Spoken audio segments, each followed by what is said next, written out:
Hello, Free Jord. I really appreciate you watching and commenting. Now, let's listen to the story. You're single and living alone in a huge house. Of course the family should be able to use it, right? My younger sister, Kristen, said it without a shred of guilt, as if it were the most obvious thing in the world. Amid the clinking of champagne glasses and the cheerful laughter of relatives, her words reached my ears with a chilling clarity. Today was my 30th birthday. This $950,000 villa, something I had finally secured after launching an IT startup and working myself to the bone, was a symbol of my independence and success. The large windows reflecting California's clear blue sky, the custom-designed kitchen, the silence. Every detail was proof of my effort. And yet, in Kristen's eyes as she stood before me, there was not the slightest hint of respect. All I saw was a sticky, possessive obsession. Nothing more. Holding a glass, she strutted around the living room as if it were already her own and continued with words I could hardly believe. "Hey, Denise, your company's doing great, right? Managing a place this luxurious all by yourself must be a hassle. I'll live here for you. You don't need rent from me, obviously. We're family." The gazes of my aunts and uncles froze instantly. Kristen's voice was unnecessarily loud, and the once calm party was suddenly engulfed in a heavy, oppressive atmosphere. I slowly set my glass down on the table and looked straight at her. "Kristen, stop joking. This is my house. It's not a place for you to live." At my cold, firm response, my father, Robert, cut in. He stepped into the center of the living room and looked down at me with an intimidating air. "Denise, watch your tone. Kristen is your sister. She's struggling right now, trying to start a new business. In this family, it's always been our principle that those who succeed help those who haven't yet." At his words, my mother, Susan, nodded slightly and joined in. "That's right, Denise. Family supports one another. Don't you think keeping a house this big all to yourself is a bit too selfish?" From the bottom of my heart, I was speechless. Every cent of the down payment, every mortgage payment, this house was bought entirely with the fruits of my own grueling labor. "Mom, Dad, this house is my sanctuary. I won't let anyone trample into it, family or not." When I said that, my father's face flushed red with anger. With trembling hands, he pulled his smartphone from his pocket and declared in front of all the relatives, "Fine. If that's how you want it, I won't hold back anymore. The party is over. Everyone, leave immediately. Denise, brace yourself. My lawyer will be here shortly. I'll straighten out the legal rights to this house." The invited relatives, wearing confused expressions, began setting down the food and drinks they were holding. My long-awaited 30th birthday was about to end in the worst possible way. Normally, this would be the moment to break down in tears, or explode in rage and shout back. But instead, I was desperately holding back laughter. As the CEO of an IT startup, I had reviewed countless contracts and negotiated with investors. The idea that my father could somehow legally straighten out a house that I owned 100% outright was simply absurd. I silently nodded, turned my back on them, and walked toward the kitchen counter. I poured myself a glass of chilled Perrier and took a sip. The sharp sensation sliding down my throat cleared my thoughts even further. "Hey, Denise, didn't you hear? Dad is serious." Kristen called out to my back in a triumphant voice. She was still in her mid-20s, unemployed, having burned through family money under the banner of finding herself. She came to stand beside me, gazing dreamily at the illuminated pool outside the window. "This house has 3 guest rooms, right? And that walk-in closet in the master bedroom, it'd be perfect for my clothes. You're always working anyway, you just need a place to sleep. The smallest room is enough for you. The rest of the space should be used effectively by the family. That's the rational choice, don't you think?" Without putting my glass down, I glanced at her sideways. "You might want to check whether your definition of rational actually matches what's written in the dictionary. Kristen, I'm not giving an inch." At that, my mother approached with a sigh. Wearing the mask of a loving parent, she reached for my shoulder, but I smoothly stepped aside. "Denise, don't be so stubborn. Living alone in a space this big, that's lonely. If Kristen lives with you, it'll be lively. She can learn about business by staying close to you. It's a win-win. Are you really going to reject your family's love? Has success made your heart that cold?" Family's love? I couldn't help but laugh out loud. Riding on someone else's success to live rent-free in an upscale neighborhood is called parasitism, Mom.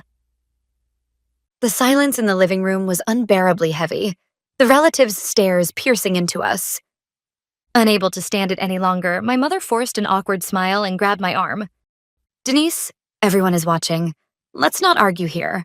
Why don't we step out into the hallway? If we talk quietly as a family, I'm sure you'll understand."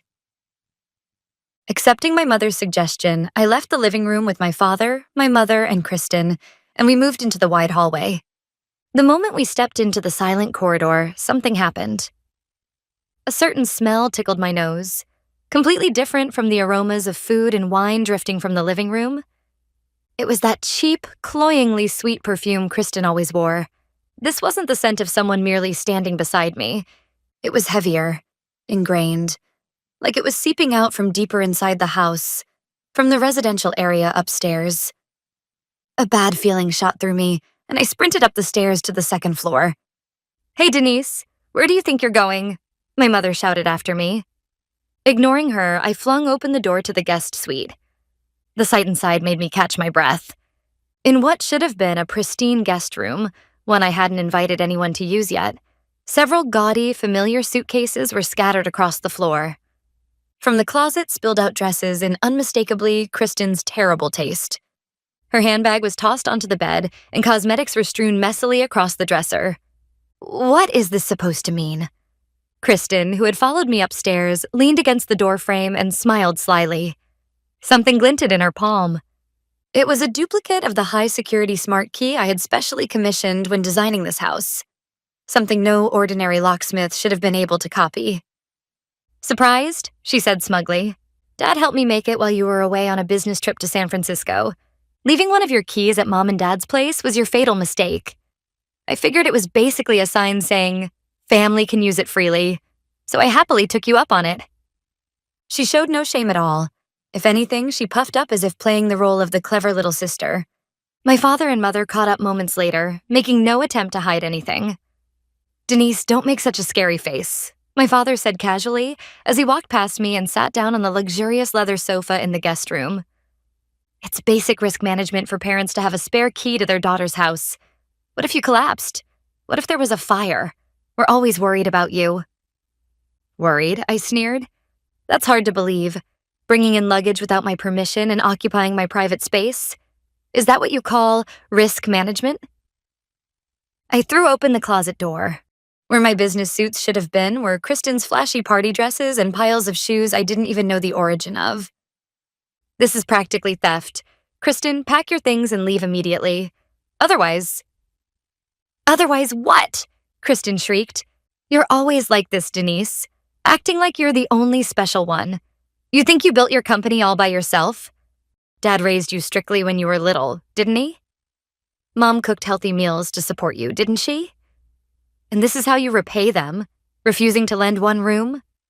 As a human being, you're beyond saving." My mother wrapped an arm around Kristen's shoulders and looked at me with the eyes of someone watching a tragic heroine. "Denise, you see, Kristen is preparing to launch a new apparel brand using this house as her base. Having an address in such an upscale neighborhood will earn her credibility with business partners. Do you really have the right to crush your sister's dream?" Every single one of them genuinely believed my house was shared family property. In their minds, my success equaled the family's collective victory, an utterly misplaced logic. My anger faded, replaced by a certain clarity. Words would never reach these people.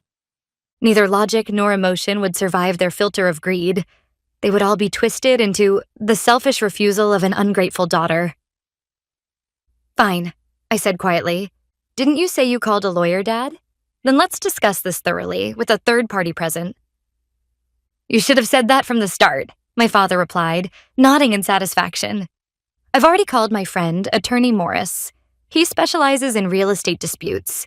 He'll give you a proper lecture on how legally meaningless your possessiveness really is." I took out my phone and checked the screen.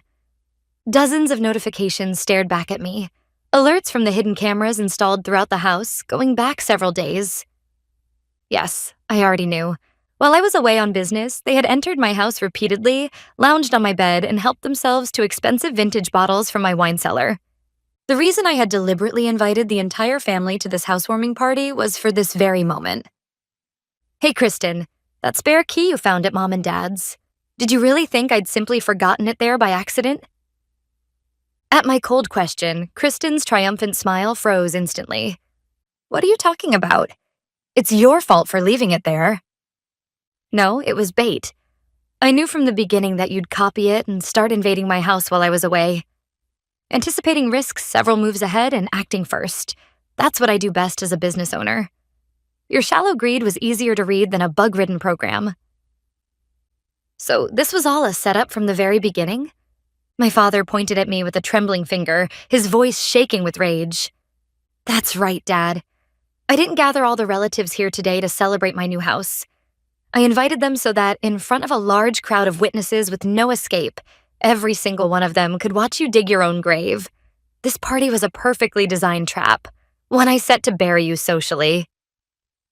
I said this over my shoulder as I walked back down the stairs. When we returned to the living room, the relatives were still there, unable to leave, frozen in awkward silence. A moment later, the doorbell rang. It was the arrival of the lawyer my father had called, his so-called ally of the family. But almost at the same time, I completed a certain operation on my smart device. When the front door opened, Morris, my father's longtime friend and attorney, stood there. Well, Robert, calling me out on your daughter's birthday night? This doesn't sound like a peaceful situation. Morris set his briefcase down with practiced ease, glanced briefly over the relatives gathered in the living room, and finally turned a cold gaze on me. My father rushed up to him as if he had been waiting all along and clapped him on the shoulder. You came, Morris. As you can see, my daughter is behaving in an utterly inhumane way toward her own family. I want you to clarify the ownership of this house and proceed with the legal steps necessary so the family can rightfully use it. Morris addressed me in a tone one might use to lecture a poorly behaved child. Denise, I've heard the situation from your father. You're single, and hoarding such an enormous asset while denying access to family members in need could be interpreted as contrary to the law. Let's resolve this amicably. We'll draft a contract recognizing certain rooms as Kristen's residence and place of business. That would be best for everyone. Without even glancing at the documents he tried to present, I checked the time. Mr. Morris, I appreciate your professional advice, but before drafting any contracts, it seems there's a physical problem that needs to be addressed first. A physical problem? The moment Morris frowned, a sharp siren sliced through the stillness of the night, growing louder by the second. One car, then another. Blue and red warning lights flooded the large windows this villa was so proud of. What is this? What's going on? My father shouted, rushing to the window. Outside, 3 police cars had blocked the driveway, and armed officers were stepping out. Denise, don't tell me you called the police? My mother asked in a trembling voice. Yes, I reported suspected trespassing and unlawful occupation of assets. A police officer knocked on the front door.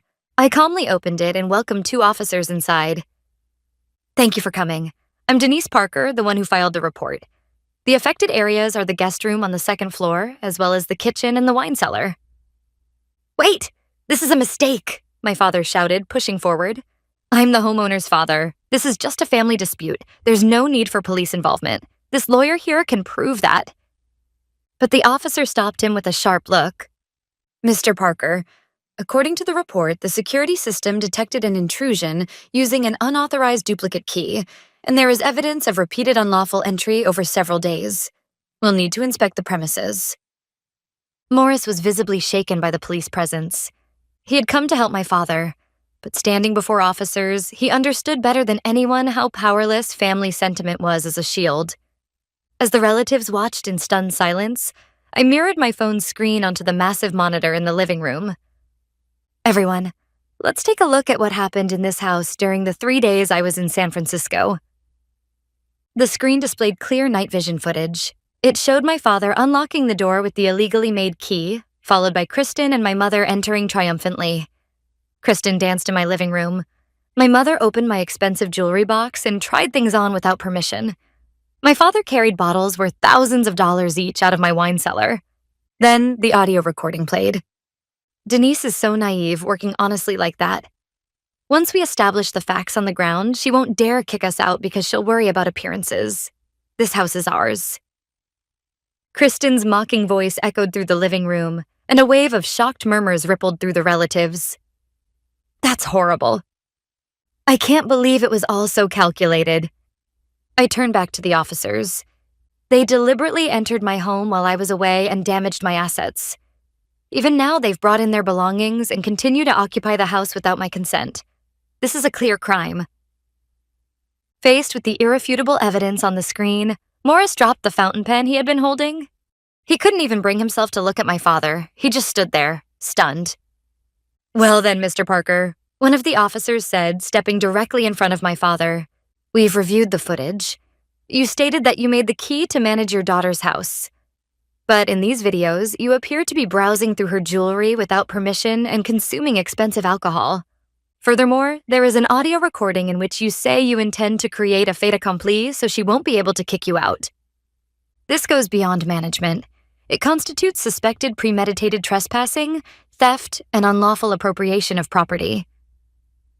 That was freedom of speech. Obviously, it was a joke.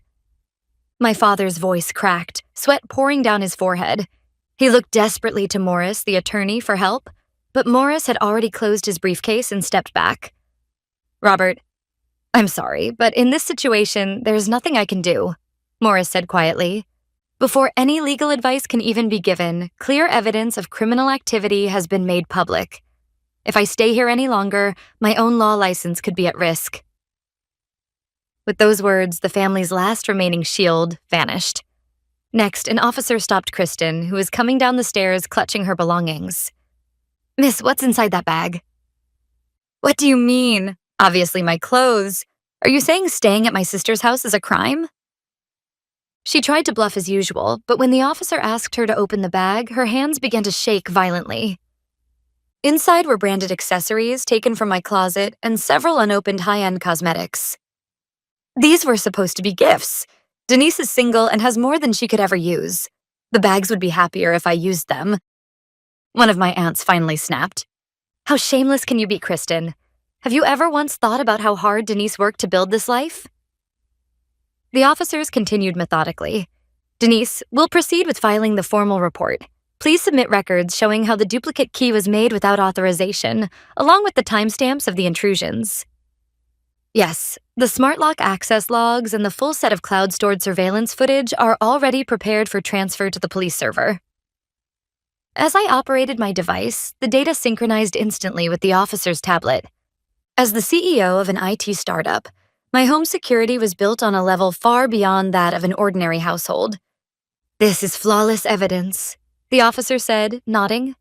"Based on trespassing, theft, and property damage, and considering the total value of the losses, this may qualify as a felony, not a misdemeanor. Robert, Susan, and Kristen, you are to vacate this property immediately. Any resistance will result in arrest on the spot." This can't be happening. It's already night. We have nowhere to go. My mother collapsed into tears, but the officers showed no mercy. "The moment you entered without the owner's consent, this ceased to be your home. Prosecutors will review the case and issue arrest warrants shortly. Until then, reflect carefully on the seriousness of your actions." Under the relatives' contemptuous stares, my father, my mother, and Kristen were escorted toward the front door. Kristen screamed until the very end, "This is all your fault, Denise. You're just cheap." Her voice was swallowed by the wail of police sirens as the patrol cars pulled away. After the storm passed, only silence remained in the living room, along with the relatives' deep, weary sighs. When the red lights finally disappeared into the distance, I exhaled slowly and turned to face them. They were my aunts, uncles, and cousins, people who lived in society with basic decency. Unlike my parents. "I'm truly sorry. You came here today to celebrate my 30th birthday and my new home, yet you had to witness something so ugly. But please understand this one thing.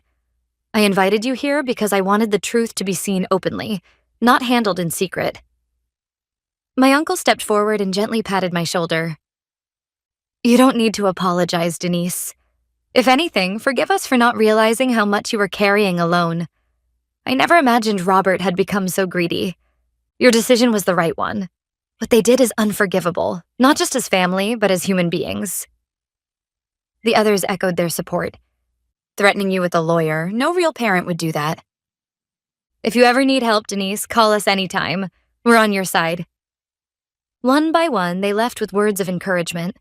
When the last person closed the door, I stood alone in the center of my spacious living room and looked around again. Kristen's luggage scattered about. The wine my father had drained. The traces of where my mother had rummaged through my belongings. Well then, time to start cleaning, physically and legally. I opened my banking app on my phone. Every month, automatic payments had been deducted from my account for my father's luxury sedan and my mother's SUV. Gifts from a successful daughter, paid out of goodwill. That goodwill was now completely gone. Without hesitation, I canceled every single automatic payment. The next morning, I received a call from the officer who had handled the case. Denise, the review of the evidence is complete. The prosecutor has determined that this case qualifies as malicious residential trespassing and premeditated theft. Arrest warrants for your father, your mother, and Kristen will be formally issued today. Strangely, I felt no sadness when I heard those words. What I felt instead was a cold, clinical sense of completion. The same feeling I get when a difficult project is finally, decisively finished. 3 days later, I was in my company office watching a certain video my lawyer had sent me. It was footage of my family being arrested in front of their house. As neighbors gathered to see what was happening, my father, Robert, was being handcuffed, shouting over and over, "This is my daughter's harassment. I'm innocent." My mother, Susan, collapsed in tears, covering her face, while Kristen thrashed wildly, resisting the officers with her hair in disarray. The people who had once seen me as nothing more than a wallet or a safety net were now facing the consequences of their own crimes. That scene was the best birthday present I could have asked for. That afternoon, accompanied by my lawyer, I went to the detention center's visiting room. I wasn't there to offer forgiveness. I was there to deliver an ultimatum. Behind the thick acrylic partition, my father looked shockingly aged after only a few days. The styling product that once kept his gray hair immaculate was gone, and he was still wearing a shirt torn during his resistance to arrest. The moment he saw me, he shouted, "Denise, what have you done? What did you tell the police? Withdraw the charges immediately. This is a family matter, isn't it? We just visited your house, that's all." His eyes, swollen from crying, pleaded with me. Kristen is so remorseful now. She's still young. If she gets a criminal record, what will happen to her life? Are you really going to send your own sister to prison? I stared straight into his eyes through the acrylic barrier. You still don't understand. I didn't call the police because you visited. I did it because you systematically tried to destroy my life, my work, and my privacy. Before worrying about Kristen's future, why didn't you stop her when she tried to steal tens of thousands of dollars worth of items from my closet? That's because she wanted them. As her sister, it was only natural for you to give them to her. That single word, natural, extinguished the very last trace of attachment I had left. Natural. That word is what brought you here. Before I turned 30, did you ever once say happy birthday to me? When I built a $950,000 house, did you ever acknowledge the effort it took? All you ever calculated was how much easier and more luxurious your lives would become. I stood up and straightened the collar of my coat. I've stopped paying the loans. Your cars will be repossessed as early as tomorrow. I will never be your safety net again. Wait, Denise. Ignoring my father's desperate scream, I left the visiting room without looking back. Outside, the sun was dazzling. I felt light, like a burden I had carried for 30 years had finally fallen away. A few days later, I returned to my villa. The chaos of that night had been completely erased by professional cleaners. In addition to the existing smart locks, I installed a state-of-the-art vein authentication system on the front door. The windows were upgraded to the highest level of bulletproof and anti-intrusion glass, and AI-powered motion detection cameras now monitored the property 24/7. I also obtained a temporary restraining order barring my entire family from coming within 500 yards of me. They would never again enter my field of vision. Later, my father and Kristen were convicted of first-degree residential burglary and grand larceny, while my mother, Susan, was found guilty as an accomplice. Because it was their first offense and they accepted the restitution I demanded, they avoided prison and received suspended sentences. However, their lives were permanently branded with the words convicted and criminal record, marks that are fatal in society. According to relatives, they were forced out of the house they'd lived in for years and now reside in a damp, thin-walled apartment in the suburbs, constantly blaming one another. They went around crying to everyone that Denise abandoned us, but not a single relative believed them. Every one of them had witnessed what truly happened in my home that day. With criminal records stamped on their resumes, they couldn't find stable work. Now they spend their days doing manual labor at a local warehouse, bundled in thermal gear, hauling cardboard boxes from morning till night. Outside my window, the same beautiful California starry sky as last year stretches endlessly overhead. Alone, but never lonely, I quietly raise my glass in the silence. To my 31-year-old self. Cherish this greatest gift of all, freedom.